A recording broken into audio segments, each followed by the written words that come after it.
Toei Animation has released the 6th episode of Dragon Ball Daima, which was probably my favorite episode of the series so far.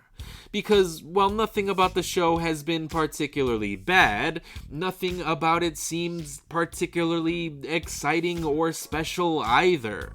But this episode definitely featured the most exciting action sequence of the series so far. But first, the episode begins with Pansy admitting that the ship engine quit because her luggage exceeded the ship's weight limit. Which is funny, I guess.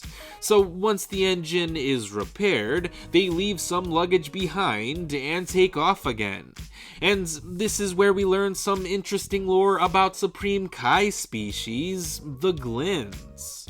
Apparently, every Glind is born from one of 5 Glind trees, and since Degasu and Dr. Aransu were born from the same tree as Supreme Kai, albeit hundreds of years apart, that makes them all siblings. And while most of the other Glinds decided to leave the demon realm, Degasu and Dr. Aransu decided to stay due to their ambition.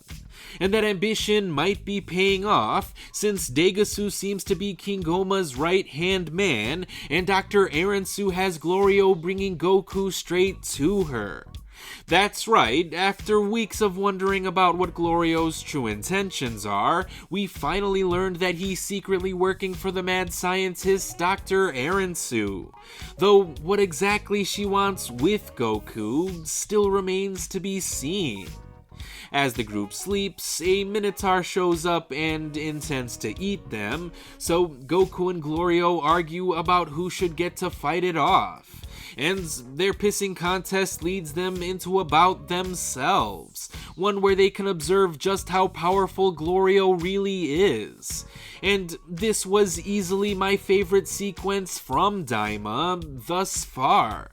Glorio matches Goku's strength and uses magic to unleash some pretty cool electrical attacks that were truly visually stunning. But of course, he was just no match for Goku, especially when he transforms into a Super Saiyan. So, despite proving to be a solid fighter himself, Glorio surrenders the fight. But after being frightened by Goku's power, the Minotaur just leaves them all alone. Meanwhile, Bulma finishes repairing Supreme Kai's ship, so Vegeta, Piccolo, and Kibito attempt to go to the Demon Realm. However, the ship powers down and crashes after only a few feet off the ground, which marks the second time in a row where an episode ends with the ship crashing for some reason. But I wouldn't be too worried about these Z-Warriors, since we already know that King Caden's attendee is heading their way.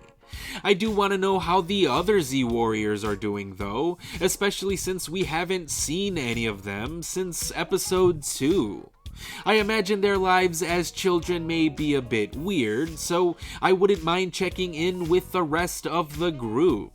But I guess we'll find out what'll happen on the next exciting episode of Dragon Ball Daima, which should be available to watch now, since I definitely took too long to make this video. But as always, thanks for watching.